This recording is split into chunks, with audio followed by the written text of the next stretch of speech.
আমরা কোনো মন্তব্য করব না, কে দোষী কে নির্দোষ সেটাও বলবো না, শুধু ঘটনা তুলে ধরবো আপনাদের সামনে। আমরা বিশ্বাস করি প্রত্যেকটি মানুষেরই নিজস্ব বিচার বিবেচনা বোধ আছে, আর সেই বোধই আপনাকে সঠিক সিদ্ধান্ত নিতে দিক নির্দেশনা দেবে। কারণ এবারের পর্বে একটি পারিবারিক সংকটের সূত্রে অনুসন্ধান শুরু করে ধর্মবিশ্বাস পর্যন্ত প্রত্যেকটি অলিগলিতে সতর্ক পা ফেলতে হয়েছে তালাশ টিমকে। চলুন শুরু করি, চলুন দেখে আসি কোথাকার ঘটনা শেষ পর্যন্ত কোথায় গিয়ে থাকে। সেলিম আমির, সেলিম সেলিম হ্যালো রাজু ভাই।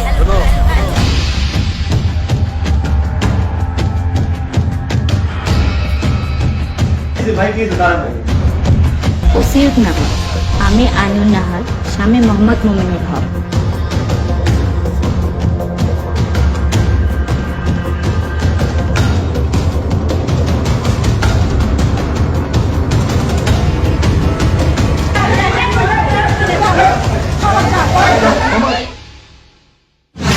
একজন ব্যক্তি তার ব্যক্তিগত বা পারিবারিক সমস্যা নিয়ে আমাদের কাছে এসেছিলেন। কারো ব্যক্তিগত বা পারিবারিক সমস্যা নিয়ে কাজ করা তালাশ টিমের পক্ষে সম্ভব হয় না, তবে ঘটনার মধ্যে আমরা অন্য কিছুর গন্ধ খুঁজে পেয়েছিলাম, আর সেটা নিয়ে অনুসন্ধানে নেমে পদে পদে ধাঁধার মধ্যে পড়ে যায় তালাশ টিম। আর সেই সব সমস্যার সমাধান করতে দেশের 6টি জেলায় আনাচে কানাচে অনুসন্ধান চালাতে হয়েছে। চলুন তাহলে সেই বিপদগ্রস্ত ব্যক্তিকে দিয়েই গল্পটা শুরু করা যাক।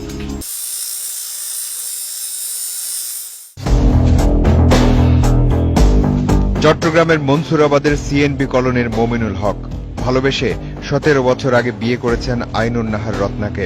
তাদের ঘরে এক ছেলে এক মেয়ে।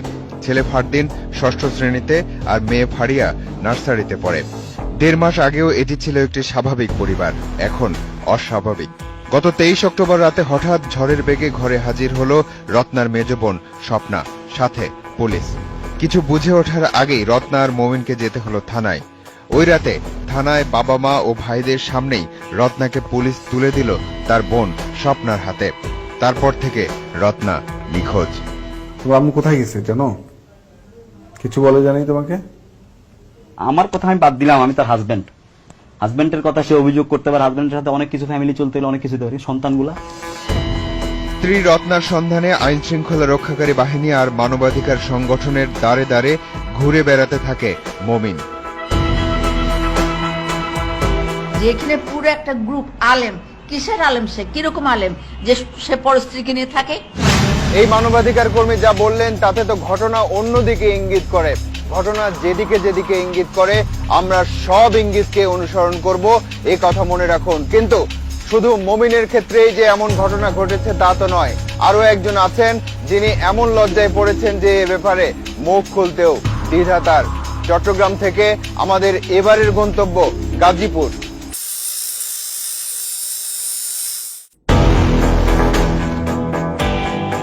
গোলাম সারোয়ার টিপু একজন সরকারি কর্মকর্তা, থাকেন গাজীপুর জেলার জয়দেবপুরে।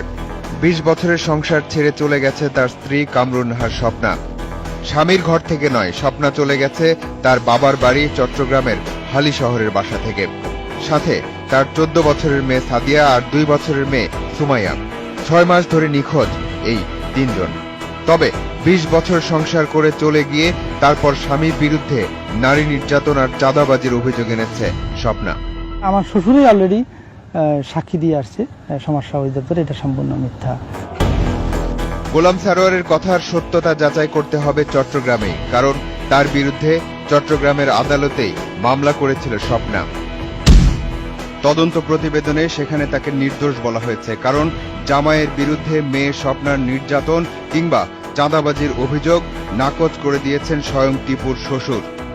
মেয়ের মা বাবা অবশ্যই এসেছিল এবং তারা খুব হতাশ যে মেয়ে কেন যেন একটু অন্যদিকে চলে গেছে। এই সমাজ কল্যাণ কর্মকর্তার কথায় আবার অন্য রহস্য উঁকে দিচ্ছে। স্বপ্না, চট্টগ্রাম, মমিন, গাজীপুর, টিপু, কঠিন হিসাব নিকাশ। এই স্বপ্না কোন স্বপ্না বলতে পারেন?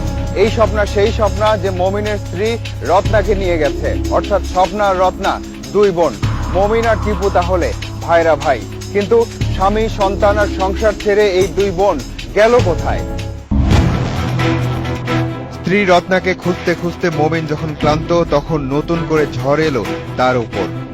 মমিনের বিরুদ্ধে বিভিন্ন থানায় নারী নির্যাতন সহ একের পর এক অভিযোগ দাঁড় করাতে থাকলো তার স্ত্রী রত্না। যে অভিযোগ আমাকে বলতেছেন এই ধরনের কোনো কিছু অভিযোগ হওয়ার কথা না। কিন্তু রত্না তো নিখোঁজ, তাহলে কি করে একের পর এক অভিযোগ দিচ্ছে স্বামীর বিরুদ্ধে? তার বাবার বাসায় তো তারা গেছিল, বাবার বাসায় গেছিল। এই পুলিশ কর্মকর্তার কথার সূত্র ধরে তালাশ টিম এবার রত্নার বাবার বাড়ি হালিশহর থানার শ্যামলী আবাসিক এলাকায়।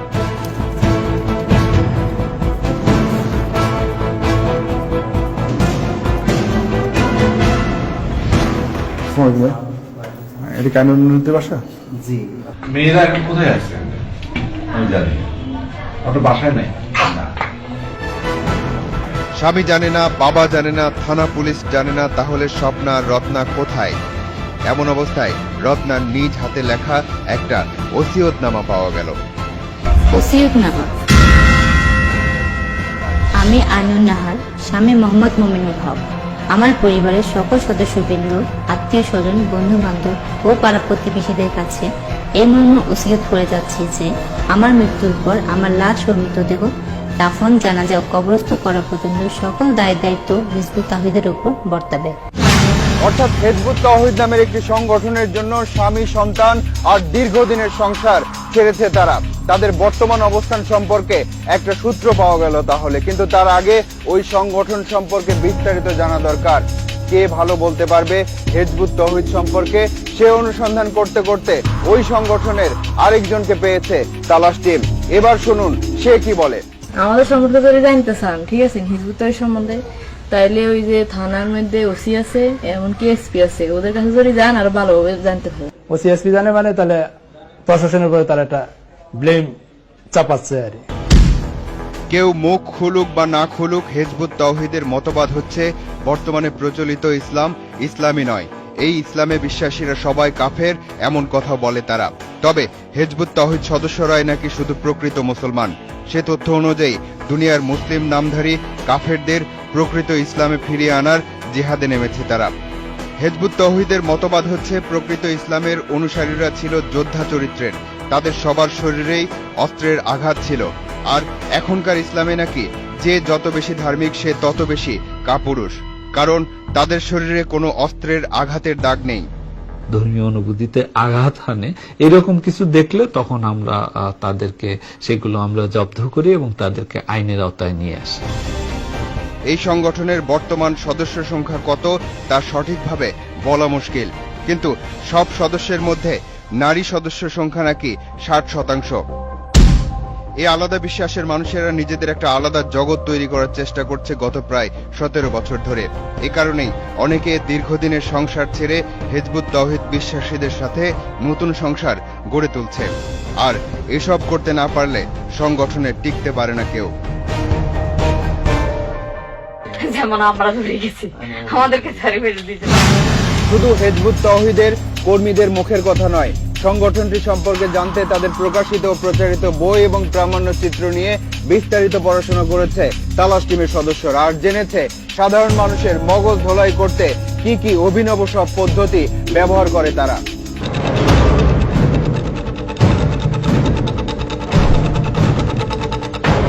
যারা এই সংগঠন করে মৃত্যুর পরও তাদের লাশ নাকি একটা নির্দিষ্ট সময় পর্যন্ত পচে না। প্রামাণ্য চিত্রের মাধ্যমে প্রমাণও হাজির করেছে তারা। ইন্তেকালের 16 ঘন্টা পরেও তার মৃতদেহ তেমনটি হয়নি। জীবিত ও সুস্থ মানুষের মতো তিনি যেন সত্যিকার অর্থেই ঘুমিয়ে আছেন।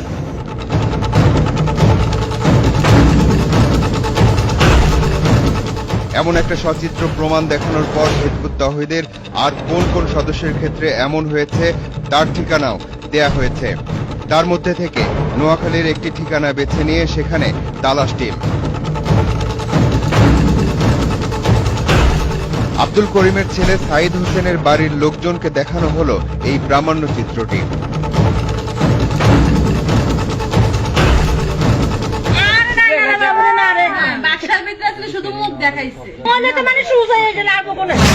এখন এ জাতির সামনে একটি মাত্র পথ খোলা আছে, তা হলো এ জামানার ইমাম জনাব মোহাম্মদ বায়েজিদ খান পন্নীর এই ডাক গ্রহণ করে বর্তমানে প্রচলিত বিকৃত বিপরীতমুখী ইসলাম ত্যাগ করে প্রকৃত ইসলাম গ্রহণ করতে হবে।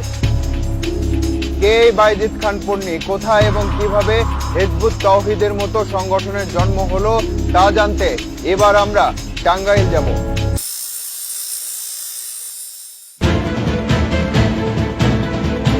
করটিয়ার ঐতিহ্যবাহী পন্নী পরিবার। এই পরিবারেরই সন্তান মোহাম্মদ বায়েজিদ খান পন্নী 1995 সালে এখান থেকেই হিজবুত তাওহীদের জন্ম দেন। অনুসারীদের কাছে তিনি এ জামানার ইমাম। সংগঠন শুরুর 13 বছর পরে এসে আল্লাহর কাছ থেকে নাকি সরাসরি নির্দেশ পেয়েছেন তিনি।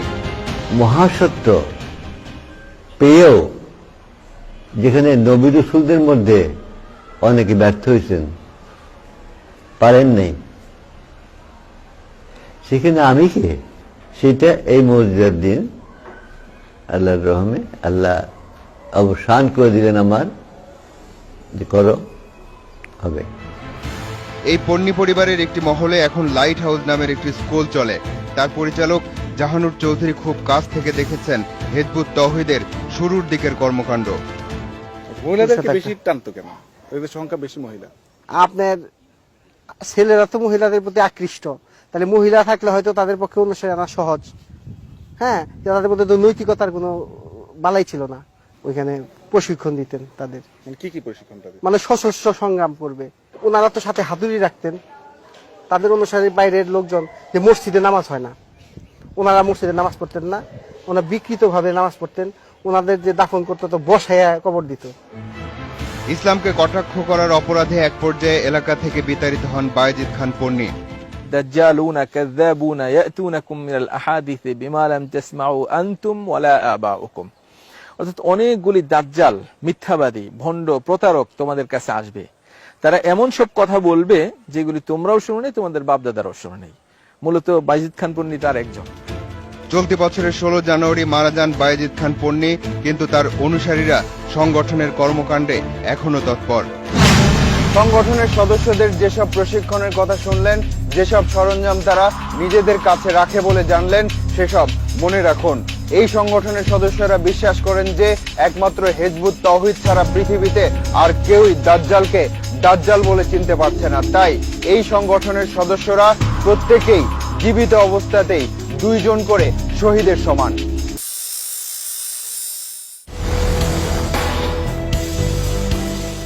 নোয়াখালীর সোনাইমুড়ি থানার পোরকরা গ্রামের সাবেক ইউনিয়ন পরিষদ সদস্য নুরুল হকের ছেলে হোসাইন মোহাম্মদ সেলিম, যে বর্তমানে হিজবুত তাওহীদের ইমাম। সেলিমের সন্ধানে নোয়াখালীর এই বাড়িতে তালাশ টিম। সেলিমই তো নাই এখন বাড়িতে। সে লাকসাম কলেজে ছাত্র শিবিরের সভাপতি ছিল, সেখানে মার্ডার টাডার করি, মার্ডার কেসে আসামি আছে। এরপরে কিভাবে শিবির চাই সে জায়গায় বায়েজিদ খান পন্নীকে ধরছে, ধরার পর বায়েজিদ খান পন্নীর এই মন্ত্র নিয়ে এখানে আসে আর কি। শুরু করেছিলাম মোমেন নামের এক ব্যক্তির ব্যক্তিগত বা পারিবারিক সমস্যা দিয়ে। ঘটনা দেখুন আমাদেরকে কোথা থেকে কোথায় নিয়ে গেছে। আমরা কিন্তু এখন পর্যন্ত সেই স্বপ্না বা রত্না কাউকেই খুঁজে পাইনি। কথা দিচ্ছি তাদেরকে আমরা খুঁজে বের করবই, তবে তার আগে 4 মিনিটের বিরতি।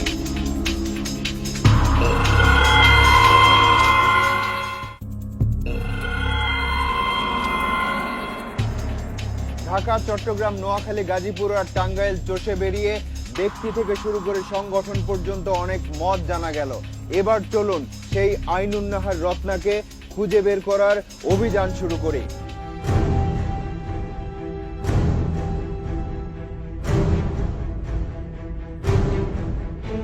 এবার রত্না স্বপ্নাকে খুঁজতে হবে। হিজবুত তাওহীদের যে নারী সদস্য আকলিমা ও তার বোন ফাতেমার হাত ধরে রত্না স্বপ্না এই পথে, তাদের কাছে গেলে হয়তো পাওয়া যাবে তাদের। চট্টগ্রামের হালিশহর থানার শ্যামলী আবাসিক এলাকার এই বাড়িতেই থাকে আকলিমার বোন ফাতেমা। আকলিমার ভাই মোতালেবদের বাসা না এটা? এমন অস্বীকারের পরেও হাল ছাড়েনি তালাশ টিম।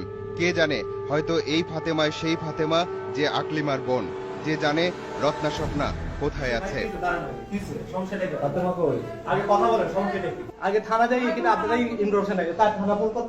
সংসার ভেঙে মেয়েরা চলে যায়।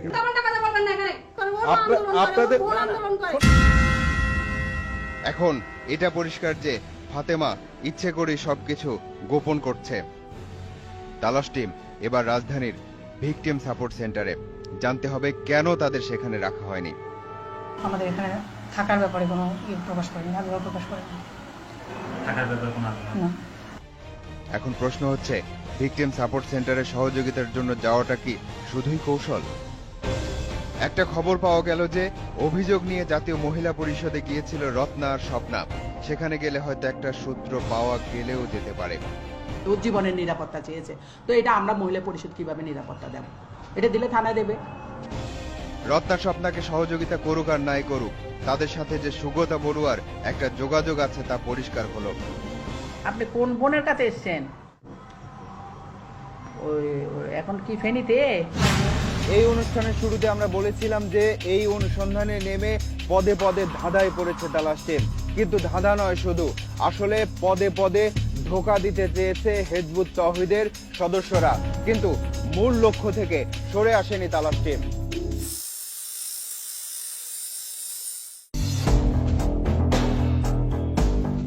তালাশ টিমের গন্তব্য ফেনীর সোনাগাজী পৌরসভার মাস্টার পাড়ায়।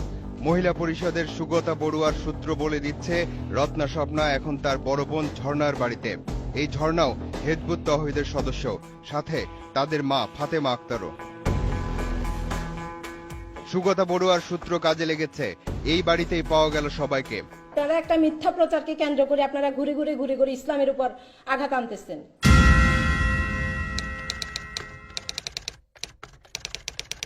আমার হাজবেন্ডের সাথে আমার অনেক মারামারি, ঘরের মধ্যে অনেক কিছু হয়েছে। আমার হাজবেন্ড আমার গায়ে হাত উঠাইতো। তৌহিদকে ও ইস্যু বানাইছে। বাইজিদ খান পন্নির দাজ্জাল বই সিডি পড়ছি, আমি ওনার মতবাদকে সমর্থন করি, ব্যাস, আর কিছু। আসল সত্য জানতে রত্নার বাবাকে ফোন দিল তালাশ টিম। আর মুমিনের বিষয়টা একটু বলেন তো। দেন, আমাকে দেন, আপনারা শুনেন। আচ্ছা, কে সহযোগিতা করে নাই? মমিনে নির্যাতন করছে, আপনি এটা যতক্ষণ সত্য প্রকাশ না করবেন, সত্য আপনাকে প্রকাশ করতেই হবে। আমাকে তহিদ শিখাইছে আত্মহনন হারাম। হ্যাঁ, আমাকে তহিদ শিখাইছে, এই জন্য আমি আত্মহত্যার পথ বাছি নি নাই। আপনার মতো পিতাদের কারণে আমাদের মতো মেয়েরা আত্মহত্যার পথ বাছি নেয়। এবার ঘটনাস্থলে রত্না স্বপ্নার বাবা হানিফ, সাথে সোনাগাজী থানার পুলিশ। কিন্তু একই পুলিশের সামনেই বাবার দিকে রড আর ঝাড়ু নিয়ে তেড়ে আসলো রত্না স্বপ্না দুই বোন।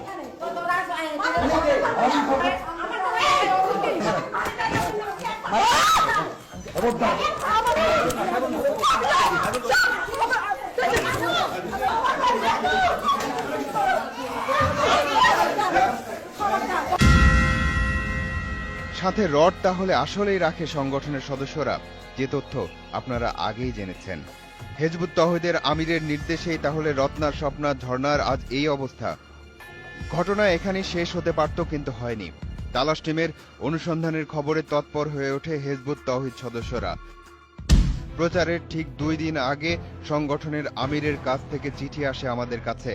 তাতে হিজবুত তৌহিদকে তালাশের অনুসন্ধানের বিষয় করার প্রতিবাদ জানিয়ে তারা লিখেছে, আমরা যেন এটা প্রচার করি যে হিজবুত তৌহিদকে নিয়ে যে পর্ব প্রচার করার কথা ছিল তা প্রচার করা হচ্ছে না, আর তা না করলে আইনগত ব্যবস্থা নেয়ার হুমকিও দেয় তারা।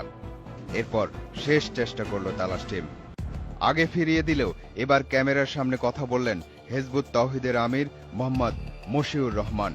প্রশ্ন ছিল, অনুষ্ঠান প্রচারের আগে কেন আপনারা এমন চিঠি লিখলেন?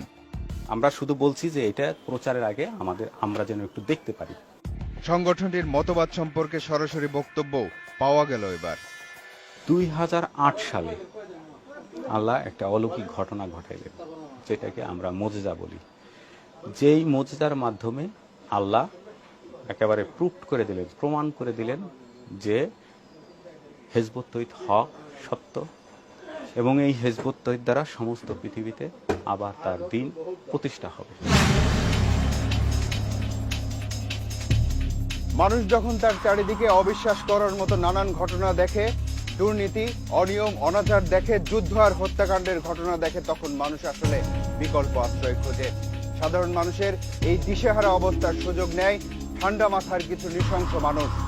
আমরা শুধু বলবো, ঝাঁপ দেওয়ার আগে একবার ভেবে দেখুন তা আপনাকে কোন অতলে নিয়ে যাচ্ছে। এবার যেতে হবে। আজ চলে যাচ্ছে, কিন্তু যাচ্ছে না। পরবর্তী অনুসন্ধান শেষে তালাশ টিম আবারও এসে দাঁড়াবে আপনাদের সামনে।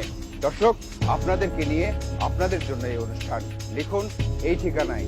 প্রযোজক তালাশ ইন্ডিপেন্ডেন্ট টেলিভিশন 149 150 তেজগাঁও শিল্প এলাকা, ঢাকা 1208। ইমেইল করতে পারেন talash@independent24.tv এই ঠিকানায়। আপনার অনুসন্ধানী মনের দরজা জানালা খোলা রাখুন, কিছু বেরিয়ে এলে আমাদেরকে জানান। তালাশ টিম থাকবে আপনার সাথে।